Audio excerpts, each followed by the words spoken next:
Hey guys, and welcome to the Working Money channel. Oh boy, here we go. He traded all his XRP into Pepe. Yes, I'm not making this story up, guys.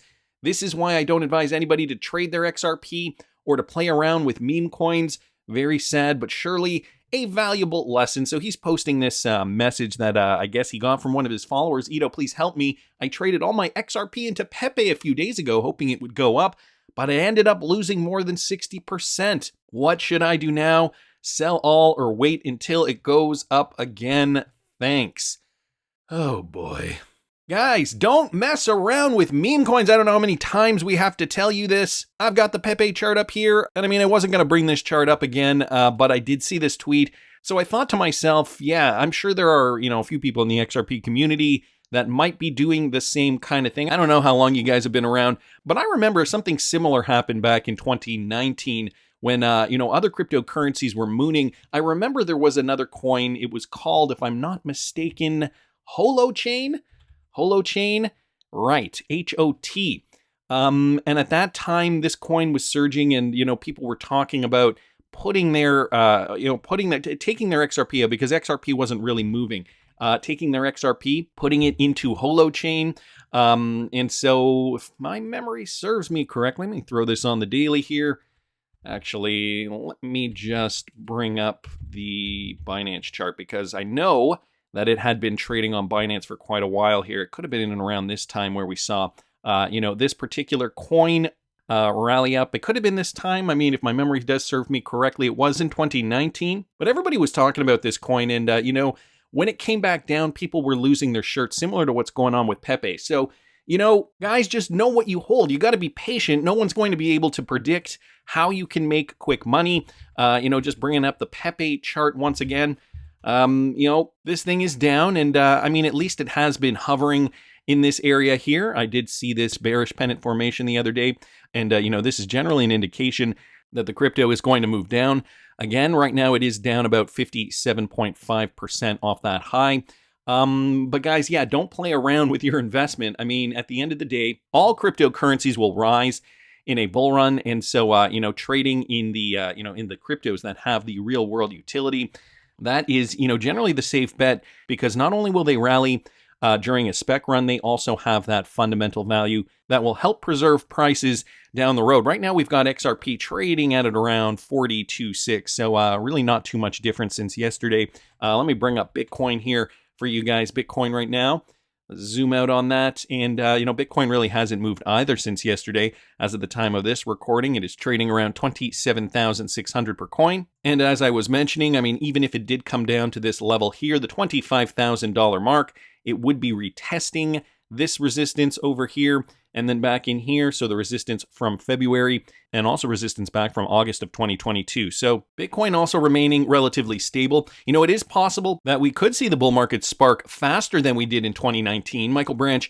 bringing this to our attention with regards to Raoul Pal, okay? He's got an optimistic outlook on the trajectory of the crypto market. He anticipates that the crypto sector will rally out of its current bearish state faster than it did in 2019. So he's comparing it to 2019. He said in 2019, we saw that protracted recovery due to a period of contraction in global central bank balance sheets. Pal envisions a different scenario unfolding this time. According to Pal's understanding of the current global economic landscape and its future direction, he anticipates an acceleration in the crypto markets, drawing parallels with the 2015-2016 cycle. So let's take a look at Bitcoin now, and let's go back here, 2015, 2016. So basically what he is noticing here, coming down, bottoming out right in here, January 2015, and then by August of 2015, that is when we initially saw that double bounce, kind of retracing back into these lows. And then from there, it was really an upward trend. Pal also brings up this concept of the transformative power of venture capital investments in products and developments that occurred during the bear market. So also something to make note of. This, he says, could potentially fuel the next wave of crypto adoption. Though the specific form of this innovation remains uncertain, Pal sees potential emerging from various sectors, including gaming, digital identity, brand engagement in the NFT and Web3 space, or even decentralized finance. So what he's saying here is, very different from 2019. he sees that there are, use cases for cryptocurrency that is really going to get the market rallying. I guess I do have the chart here on Bitcoin, but, even if we bring up the total crypto market cap, the chart looks so similar. Sometimes I just interchange these two. So based on these use cases, based on, the adoption, what we're going to see more of coming through 2023, he is assuming that, this is likely going to rally even faster. I mean, we are seeing use cases for, not just XRP, but other cryptocurrencies worldwide. Ripple partner Airwallex, though, they're expanding into Israel. This coming from Wrath of Kahneman. And we know we've heard about Ripple expanding into the Middle East. Well, Israel looks like another country where they're expanding to. Airwallex, a global payments and financial platform for modern businesses, today announced its official launch in Israel to fuel future expansion across the region, including the appointment of Or Liban as Airwallex's head of Israel and the Middle East. This expansion comes at a pivotal moment for Airwallex as the company continues to strengthen its global footprint.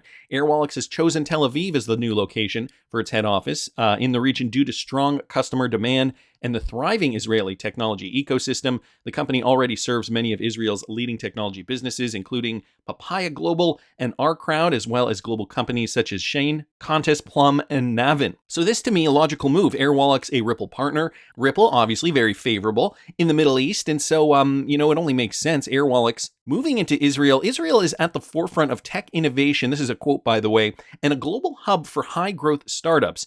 Israeli technology businesses are default global, and we have already seen the impact that our payments and financial infrastructure can have on them as they grow across borders.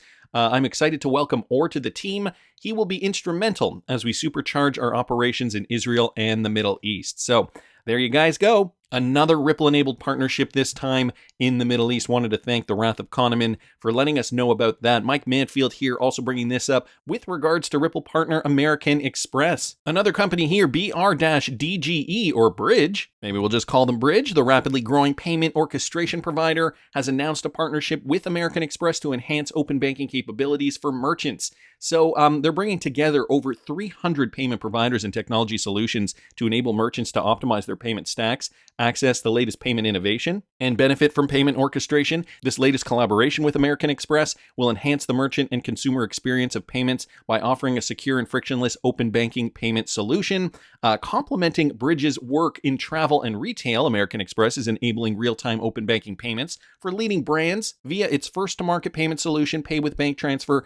Pay with Bank Transfer is a simple, efficient, and secure way for customers to pay online. The payments are made instantly from the customer's accounts. Merchants can reduce transaction costs, drive conversion, and decrease fraudulent activities. The solution is trusted to process payments by Trailfinders, Qatar Airways, and Richer Sounds, which benefit from American Express's years of experiencing working with merchants, customers, and acquirers. So here, guys, Bridge is leveraging American Express for these new open banking payment processes, getting the credit card company into a more of a banking role. It's looking as though. So great news there, both for Bridge and Ripple partner American Express. This was also floating around Twitter in the XRP community. Mr. Hubert bringing this up, just be prepared. Now, when I read this, I was like, huh?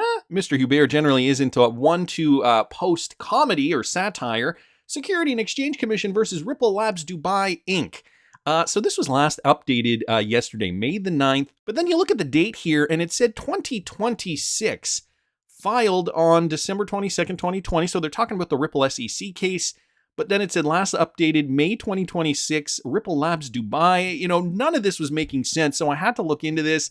And, other people were wondering, 2026, what the hell is going on here? James Raoul with the Back to the Future meme after Torres' vacation in 2024. So people were just kind of, wondering about this. 2026, everybody was wondering what the heck is going on here. The date filed. Isn't the last update simply for display purposes, asks Ponderous Fella. The last time that data was fetched was from the database and displayed to the user. I bet if you refresh the page 5 minutes later, then the date would change by 5 minutes too. Somebody down here uncovering the mystery here. Are they from the future, asks the XRP Don. So some people here, going through this, finally, my night here, posting this. I think it was an error. Just looked at it a few minutes ago, and it looked like this. Probably just a typo. So first of all, Ripple Labs Dubai, nowhere to be seen anymore. Down here, last updated May 9th, 2023. So we got the correct date here. The date of filing, April 13th, 2023. So it did look like it was maybe just a glitch, maybe just a typo. I do not know, but it does look as though everything has now been rectified. So, didn't want to worry anybody there. Marco Santori here posted this. He is legal counsel for Kraken. Okay, and he's talking about his role here. Tomorrow, Congress will hold an historic joint hearing between both the Agricultural and Finances Service Committee on creating new fit-for-purpose crypto rules, and I will testify live. He says, I'll explain why the U.S. situation is untenable, how other countries are speeding ahead, and how we can improve the way regulators interact with crypto. I've practiced law and crypto for over a decade. In that time, I've never advocated for new laws, but tomorrow I will. He says the confusion in today's markets is untenable. Today's regulators are just as smart, educated, and sophisticated on crypto issues as industry lawyers are. So, a perfect example is Gary Gensler. He does have the, he does know enough about cryptocurrency. He did teach at MIT, just using an example, guys. Yet he is making the decisions he is making, which makes us think he's in the pocket of somebody. And, if you guys are following the ETHgate story, you probably think the same thing I am, big banks.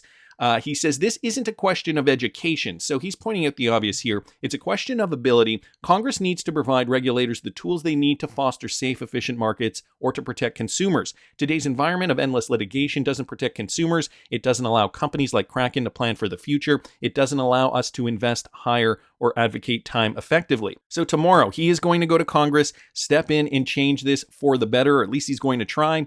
You can love or hate, watch it at 9:30 a.m. Eastern Standard Time tomorrow. So if you guys are watching this video in the morning, maybe this thing is already going on. Along those lines, Navin Gupta does explain the differences of the regulatory environment in the U.S. versus the Middle East. He is director of operations for Ripple in the MENA region. Listen to Navin Gupta explain his perspective. How would you characterize the crypto regulatory environment in the Middle East if you had to compare it to what we're seeing in the US right now? I think it's just light. It's day and night, right? So what I can see, because I experience mainly the UAE, I think the regulators are very open. You can come up with an idea, have a dialogue with the regulator, agree on the way forward, and you're able to move forward with very quick speed. Also, you're able to very quickly mobilize in terms of team. You're able to scale up and then constantly go back to the regulator if the model changes in some way. So this is this healthy two-way dialogue that's creating the fertile ground for companies to grow in the Web3 space.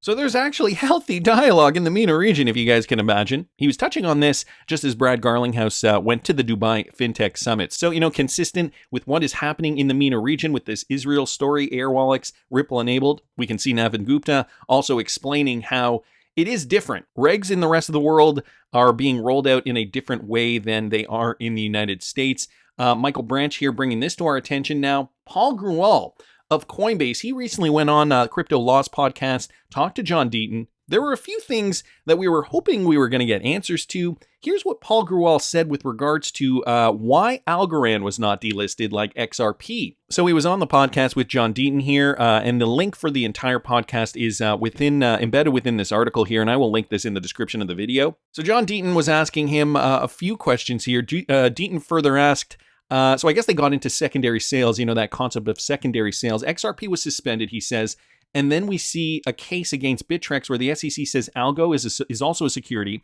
and of course there isn't a suspension for that.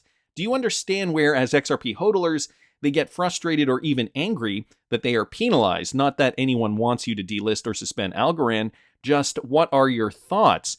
Now, Paul Grewal kind of gave one of those answers that's not really an answer. Responding to the inquiry, Grewal disclosed that he understands the XRP community's frustration regarding the situation. He says, I understand where folks are coming from, and I also understand where it can feel like there's a double standard that's been applied in a variety of circumstances. Grewal further noted that law and circumstances evolve, citing the SEC's chairperson, Gary Gensler. He emphasized that Coinbase is committed to applying the law and standing up for the rule of law for everyone, which includes XRP hodlers. According to him, this is why Coinbase filed an amicus brief in Ripple's favor last November. So I guess what he's saying is, well, our participation, our contribution, I guess, in the matter was that we did file the amicus brief, but no, we're still delisting XRP. not really giving any clear reasons why they've continued to list Algorand on the platform. The main point for all of us is that this is a team sport we need to play, he continued by saying. We're up against the most well-resourced adversary on the planet. That's the US government in the form of the SEC. He identified that the SEC is not above mistakes in interpreting the law. He further noted that he believes that there's a political force behind the recent slew of enforcement. Yes, as we've kind of identified since the beginning. Big banks, the big banking sector, JP Morgan, however you want to slice it. And it is imperative that we all work together and we find our common ground and we claim our government back for ourselves. So that is how he basically responded to that question. Eleanor Turret here also bringing up a quote here from Paul Grewal. We are paying as much or more attention to the goings-on in Judge Torres' court case as anyone on earth because we're very eager to see clarity finally brought to the marketplace and the confusion that has been sown by the SEC's very expensive view of primary and secondary sales. We want to see that confusion addressed once and for all. Bill Morgan also had his opinion. Great interview by John Deaton, and I'm glad he raised the issue of what I call Coinbase's inconsistent position on secondary market sales of XRP compared to other digital assets the SEC alleges are securities. He goes on to say, I think Paul Grewal avoided the issue, and I agree completely. I completely support Coinbase against the SEC, but that is another issue. We now know from Ripple's quarterly market reports that it has only sold XRP to ODL customers since before Coinbase halted trading of XRP in January of 21. Therefore, any trading on Coinbase Exchange today that does not involve Ripple sales of ODL to ODL customers must be the secondary market sales that Coinbase states in the Wells response don't satisfy any prong of the Howey test, in which Paul clearly told John do not involve any transaction scheme or contract as that term is used in Howey. So the answer as to why only XRP trading has been halted and not other digital assets the SEC has alleged in court proceedings or securities remains unanswered.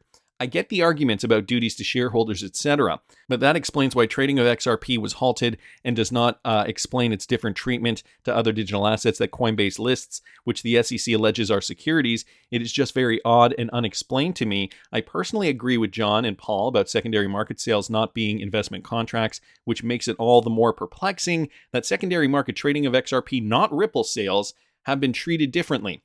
Maybe one day we will find out. So still a bit of a mystery. Over the moon here, commenting on this. I wanted to really dislike this person. However, he seems like a pretty competent guy, talking about Paul Grewal. However, the fact that he would not clearly explain the delisting process or the process that allowed listing in the first place was very off-putting. Watching Judge Torres does not suffice. And I kind of agree. I think, we are really looking for more answers to this. We're really trying to, understand why Coinbase did what they did. I am happy that John Deaton, did try to get down to the bottom of this. If you guys didn't catch the Crypto Law podcast again, I do suggest you watch it. Some great stuff in there.